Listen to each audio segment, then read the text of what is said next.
Hello everyone, स्वागत है आप सभी का DKAM CSC यूट्यूब चैनल पर।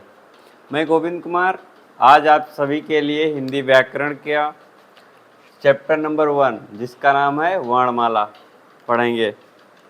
तो बात कर लेते हैं वर्णमाला क्या है। ठीक है, परिभाषा सबसे पहले पढ़ेंगे। वर्णों के व्यवस्थित समूह को वर्णमाला कहते हैं। व्यवस्थित समूह मतलब कि सीक्वेंस से लगाना किसी चीज़ को। ठीक है, अब हम बात करते हैं वर्ण वर्ण और ध्वनि। वर्ण जो है हमारा ध्वनि का लिखित रूप है। ध्वनि का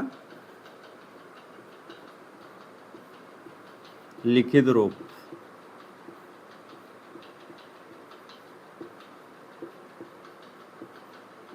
ठीक, और जो ध्वनि है हमारा यह वर्ण का मौखिक रूप।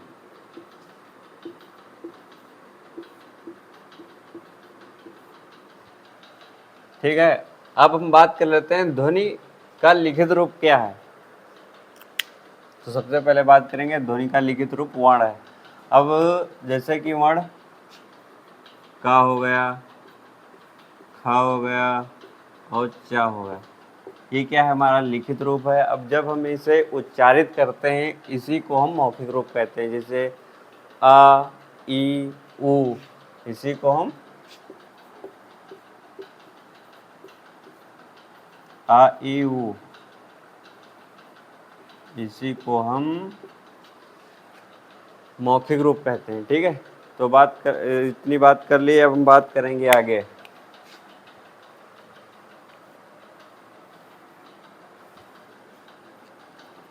जो वर्ण है हमारे वर्णमाला, ठीक है, ये दो भागों में हमारा बांटा गया है। दो भागों में, पहला स्वर और दूसरा व्यंजन। स्वर और व्यंजन। तो सबसे पहले बात करेंगे स्वर। स्वर किसे कहते हैं?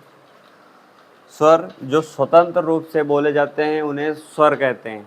जैसे स्वतंत्र रूप से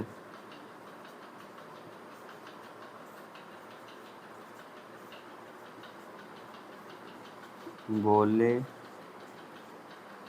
जाने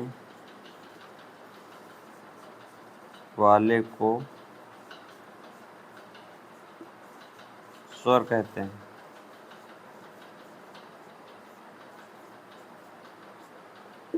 जैसे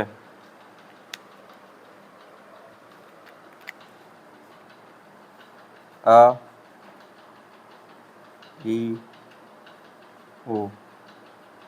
ठीक, ये हमारे स्वतंत्र रूप से बोले जाते हैं। व्यंजन की बात करते हैं अब हम। जो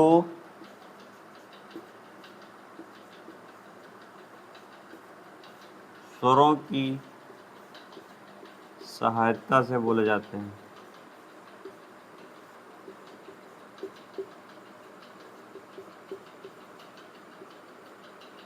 बोले जाते हैं उन्हें व्यंजन कहते हैं।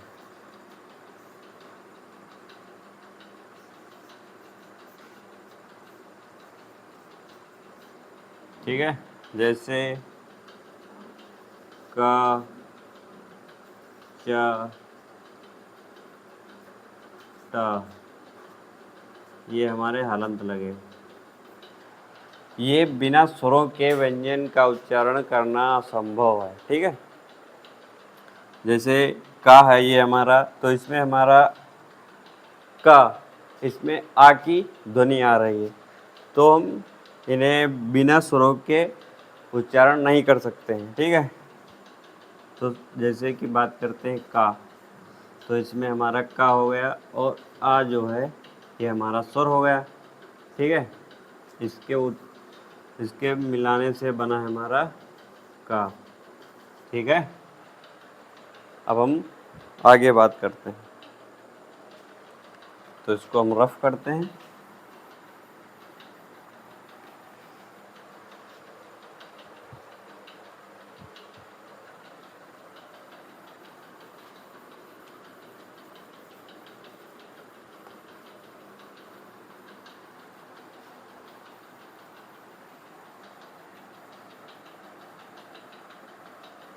अब बात करते हैं स्वर की मात्रा की।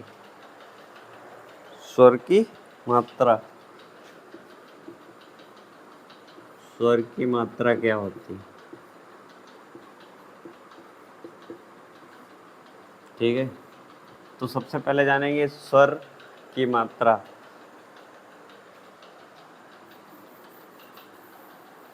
व्यंजनों के विभिन्न प्रकार के उच्चारणों को स्पष्ट करने के लिए जब हम स्वर का योग व्यंजन के साथ करते हैं तो वह स्वर अपने मूल रूप में ना आकर जिस रूप में आता है उसे स्वर की मात्रा कहते हैं।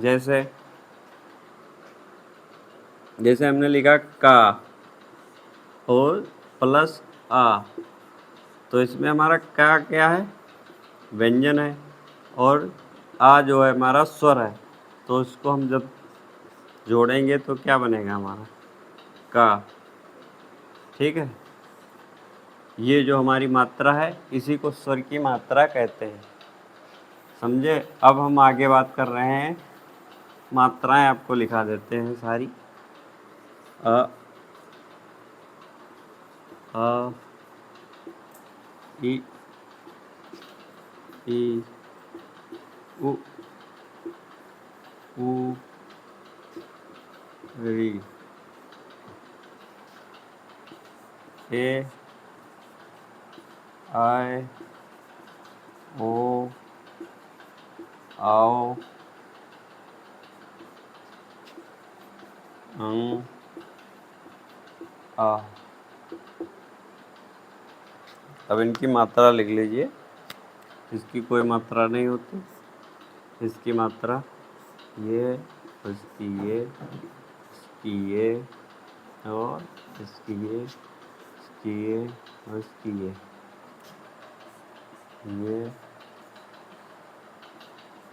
इसकी ये मात्रा है, इसकी ये,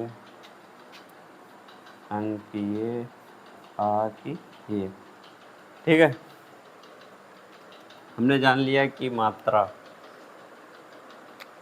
कितनी होती है? 1 2 3 4 5 6 7 8 9 10 11 12।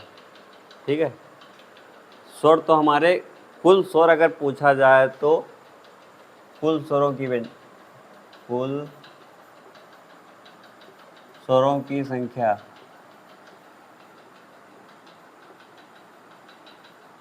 अगर पूछा जाए तो क्या बताएंगे? 11 + 2 मतलब कि 13। ठीक है, कुल स्वरों की अगर संख्या आपसे पूछी जाए तो हम 13 बताएंगे, लेकिन मूल रूप से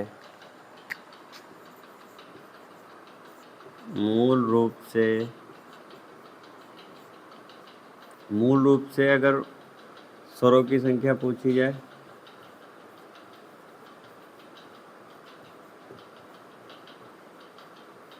मूल रूप से स्वरों की संख्या हमारी 11 होती है, जिसमें से 10 मात्राएं होती हैं हमारी। ठीक है, 10 की मात्राएं होती हैं और 1 की मात्रा नहीं होती, जिसकी आ की मात्रा कोई मात्रा नहीं होती। ठीक, तो हम बढ़ेंगे आगे।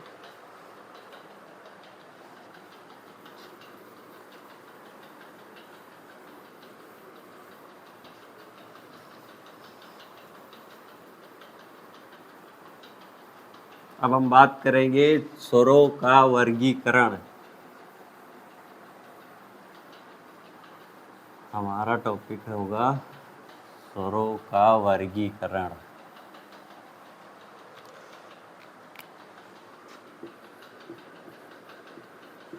स्वरों का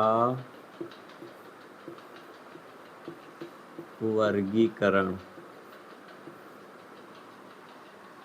स्वरों का वर्गीकरण।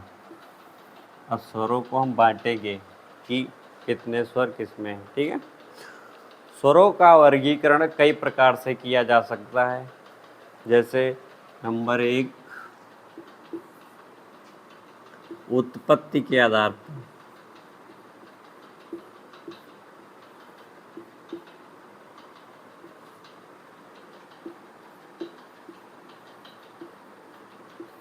नंबर 2,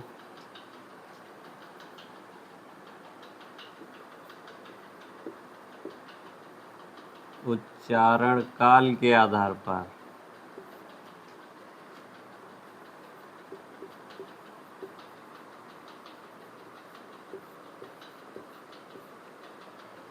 नंबर 3, होठों के स्थिति के आधार पर, होठों के खुलने की स्थिति के आधार पर।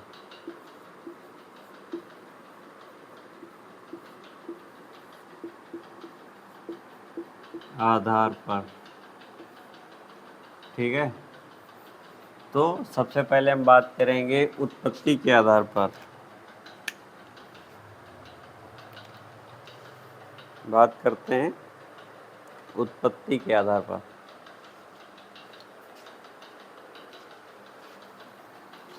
तो सबसे पहले लिखेंगे उत्पत्ति के आधार पर। उत्पत्ति के आधार पर हमारे स्वर दो प्रकार के होते हैं। ठीक है, दो प्रकार के।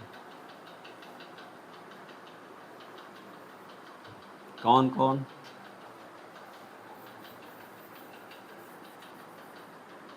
पहला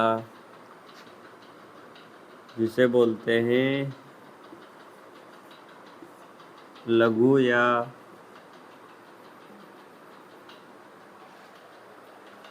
जिसे हम कहते हैं मूल स्वर। ठीक है, मूल स्वर। दूसरा हमारा हो जाएगा दीर्घ या गुरु या संधि स्वर। ठीक है, तो बात करते हैं मूल स्वर। मूल स्वर हमारे कौन कौन से होते हैं? जैसे हुआ आ, ई और ऊ और री, ये हमारे मूल स्वर हैं। और जो हमारे दीर्घ और गुरु और संधि स्वर हैं वो हमारे हो जाएंगे आ, ई और ऊ, ए, आए, ओ, आओ।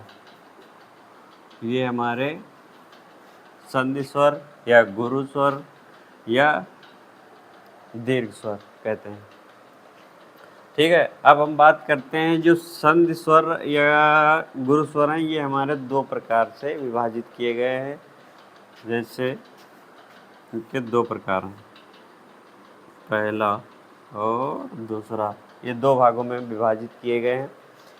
पहला जो, अब बात करते हैं जो दीर्घ गुरु संधि स्वर हैं, ये हमारे दो भागों में विभाजित किए गए हैं। ठीक है, पहले तो मूल दीर्घ स्वर और फिर संयुक्त स्वर। मूल दीर्घ स्वर क्या है? आ, ई, ऊ, ये हमारे मूल दीर्घ स्वर हो गए। और संयुक्त स्वर ए, आए, ओ, आओ, ये हमारे संयुक्त स्वर हो गए। ठीक है, तो हम बात करते हैं आगे। पहला ये हमारा कंप्लीट हुआ। उत्पत्ति के आधार पर दो प्रकार के स्वर होते हैं, मूल स्वर, दीर्घ स्वर या संधि स्वर कहते हैं। इन्हें भी गुरु स्वर भी कहते हैं। ठीक है, तो अब आगे हम चलते हैं उच्चारण काल के आधार पर।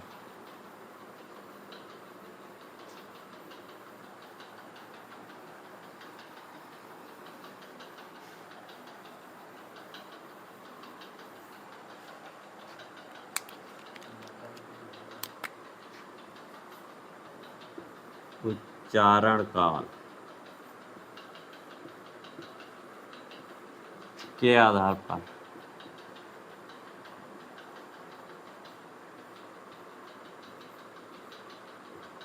स्वर हमारे 3 प्रकार के होते हैं।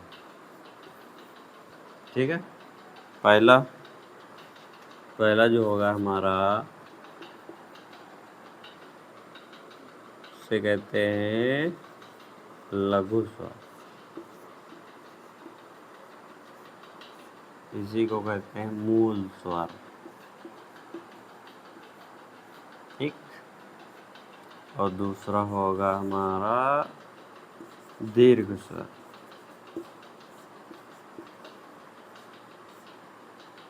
ठीक, और तीसरा हमारा होगा प्लुत स्वर।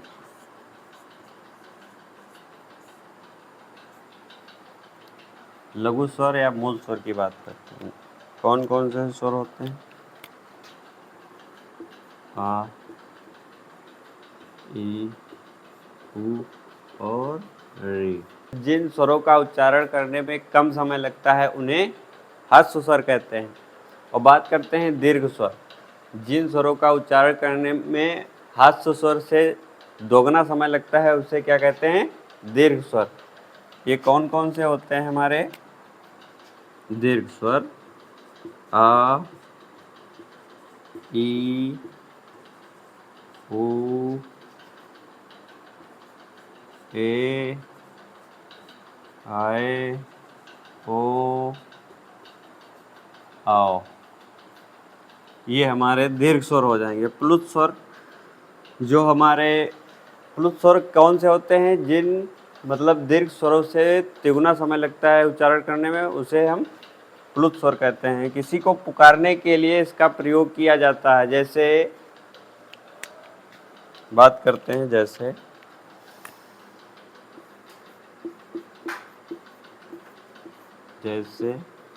राधा, इसका आकार यश के नुमा होता है, राधा। किसी को पुकारने के लिए जब हम तिगुना समय लगाते हैं, जैसे राधा, ठीक है, तो इसे प्लुत स्वर कहेंगे। जैसे मोहन, मोहन, ठीक है, इसी को प्लुत स्वर कहते हैं। अब बात करते हैं आगे। होठों के आधार पे, होठों के खुलने के आधार पे स्वर कितने प्रकार के होते हैं?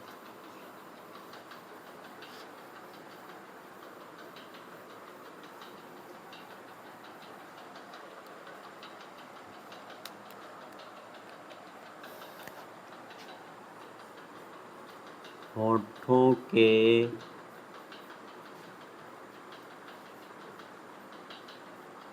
खुलने के आधार पर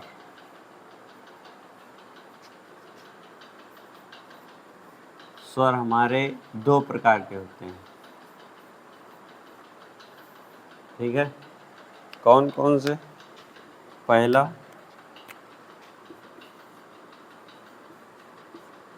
आवृतमुखी,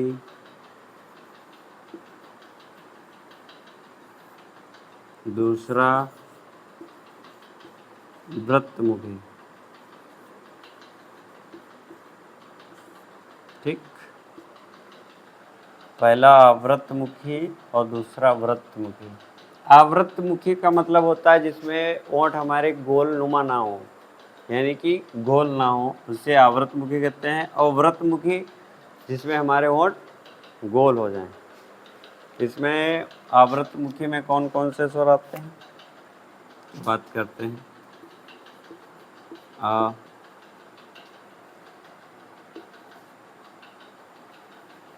अ, आ, ई,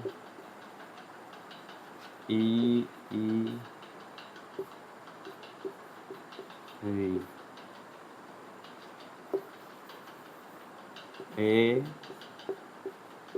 आए। ठीक, और वृत्तमुखी में हमारे उ, ऊ, ओ और आओ।